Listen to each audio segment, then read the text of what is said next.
I guess it started out as a thrill. You know, I guess it started out that way. I know, like, I love eating.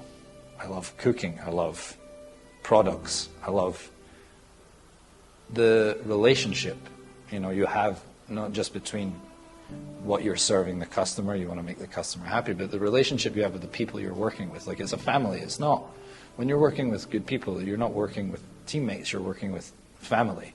Monumental ups and downs.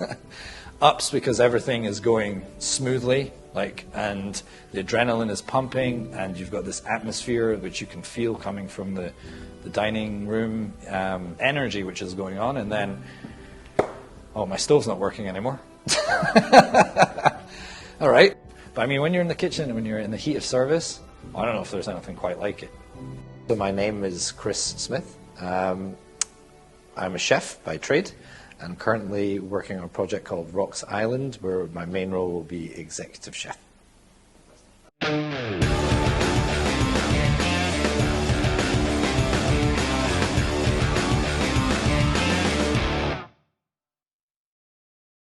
From a chef perspective, wake up, look at the beautiful view.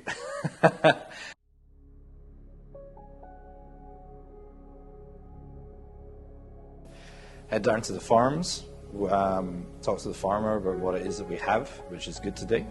That'll happen pretty early morning. Go down and see what fish we have from the farms and things like this as well, the regenerative sea farms, and then we start designing the dishes for the day. Plus a coffee, actually. There needs to be a coffee. Coffee for sure, actually. I forgot about that part. Leisurely part is the working part, for me.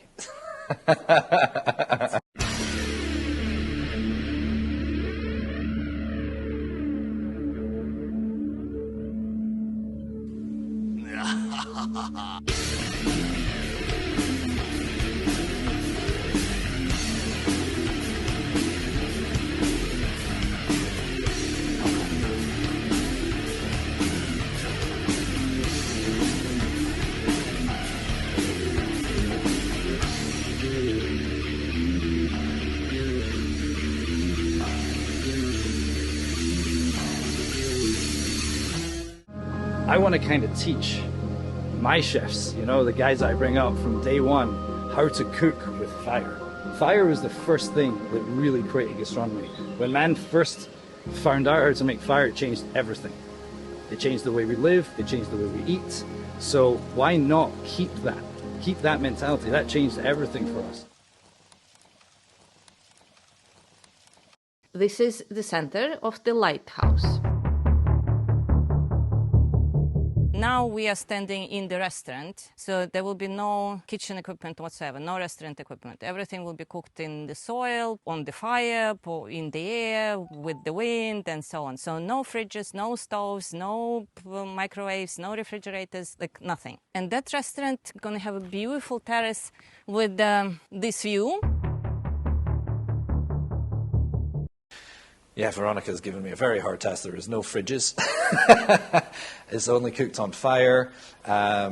We are literally going back to our natural roots. So we're going to have to think about a lot of preservation techniques, a lot of fermentation techniques, a lot of different things that were lost thousands of years ago and bring them back to the forefront, which is very exciting as a chef because this is where the creativity comes in. It's also where I can't fail either. It's not like a restaurant can fail in a city, but a restaurant of food cannot fail on an island. So this one is the big one. This one for me is the hardest task. You could technically like walk through the restaurant seating through the kitchen and into sort of what we're calling the library. And the idea is that in this library, all around you is it's kind of like the pantry for the main restaurant. So you have all the ingredients, you have all the vegetables, the meats, the fish, and things are in there. You have all your fermentations, your breads, your spices. You have like an apothecary spice section like you can take home or reuse. Like you see the chefs coming in and going out, getting all this stuff. It's going to be this, as I say, this hub. And you'll have these beautiful ladders which are on the bookshelves. So imagine like, I don't know, Harry Potter or something like this. You have to go up to get this potion or this fermentation or this oil, this infusion, this dried herb, this whatever, this charcuterie, this cheese. And you'll sit down and you'll talk to the chef as if your chef is your best mate. You start to get this concoction of ideas, and then the chef will just go, I got a dish for you. And it will create the dish on the spot, right in front of you, from the library of the ingredients. Dish kind of created by you, kind of created by the chef, and it's completely bespoke to one person. I love it when we talk about these ideas, because no one does this. So I'm excited. I'm excited for that.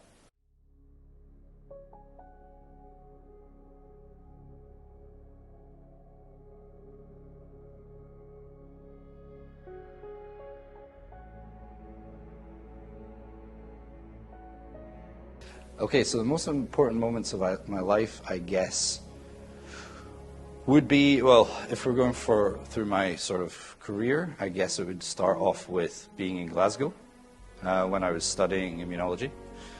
I mean, when you're young kids, you know, my parents put me to university. I was good at immunology. I liked it, but it was never really I'd never had a passion for it. It was just sort of the way that I was going down, you know, the path that I was led to. Well, I mean, it's an interesting question to think about the connection between immunology and cooking. There's been recently a lot of research done into how your microflora interacts with the rest of your body, and it can alleviate or prevent certain diseases. But one accepted truth in this community is that diet will have an effect on your ecosystem within your gut. But now people are allergic to garlic and onions and air and everything. And this is because of a system where we're eating terribly produced food. So we're going to do a mix of local produce and produce from around the world to sort of create a healthier biodiversity on the island. I mean, currently I'm looking at 600 plus products to start. Holy shit. And then what was also beautiful about this is when you start growing all of these different biodiverse vegetables and plants and herbs and flowers and everything, combining it with bee farms and stuff. Bee farms could be interesting because they start to pollinate the other flowers and things around. So you start creating hybrid versions which naturally occur. So, carrots were originally purple, they weren't orange. But they were created orange I believe it was for Holland. That's why you have orange carrots these days. So there's that possibility, and you can create flavors through this sort of cross-pollination and things like this. So we will have unique products on the island. Oh yeah, the caves. Oh yeah. Oh wow, yeah. I forgot. God, there's so much going on the island, isn't there? The caves. Oh yeah, I love the caves. God, how could I forget about the caves?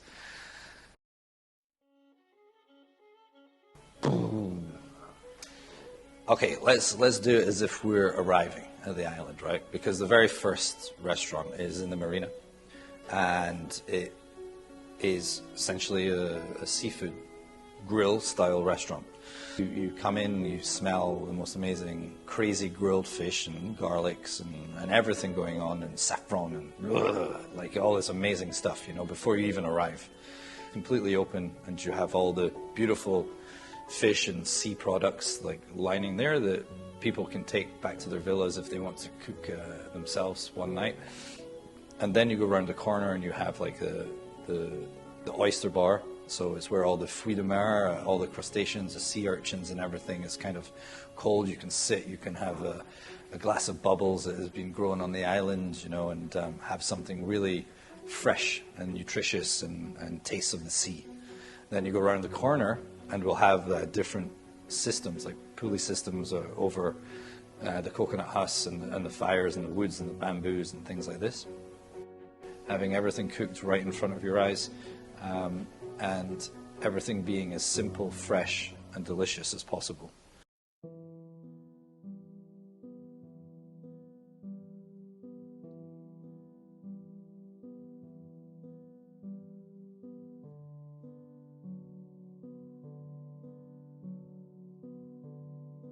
Is it possible to create incredible cuisine without fear.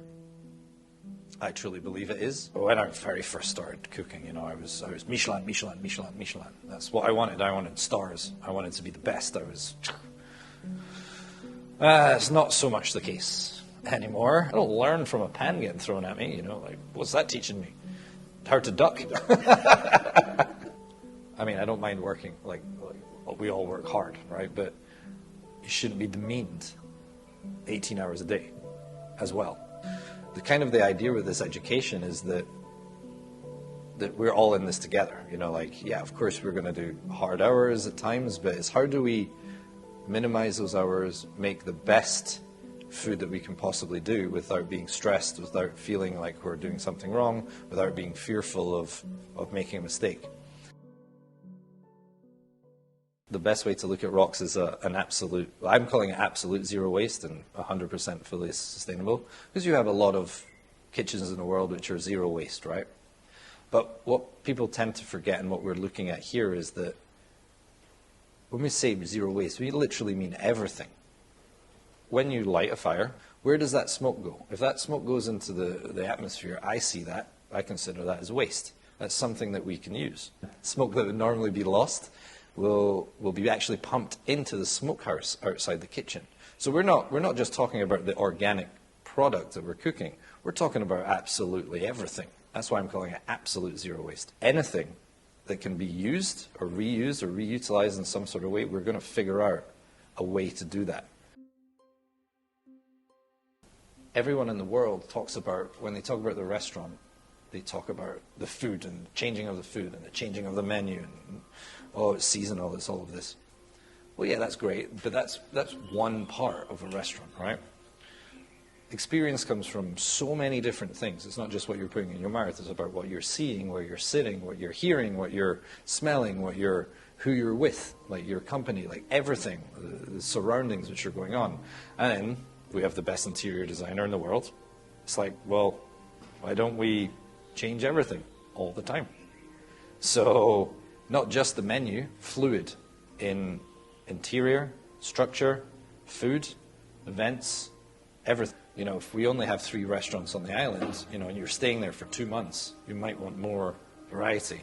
So this is one way to give a new restaurant every single time you come to this one restaurant.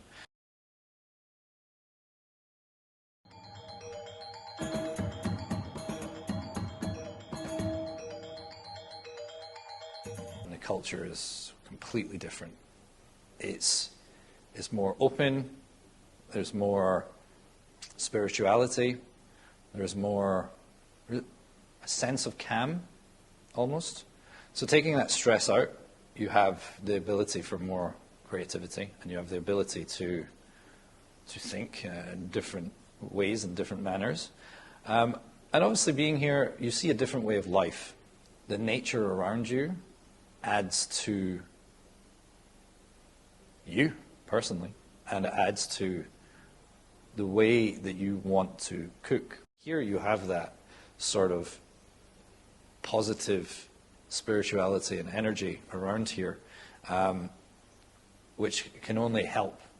I literally always thought I would do Paris, London, New York, and I would always live in the big cities. I would always, always, always want to be working crazy, doing crazy things, you know, but no, now I'm here. It's like, well, why did I ever think like that? I mean, yeah, as I said, like I was big game. I want to be the best. I want to win, win, win. That was the mentality when you're a young chef.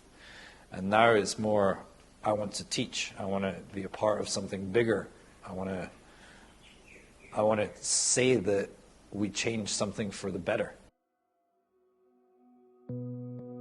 I mean, obviously my specific role is of executive chef, but it's also on this creation side of, we bounce off each other.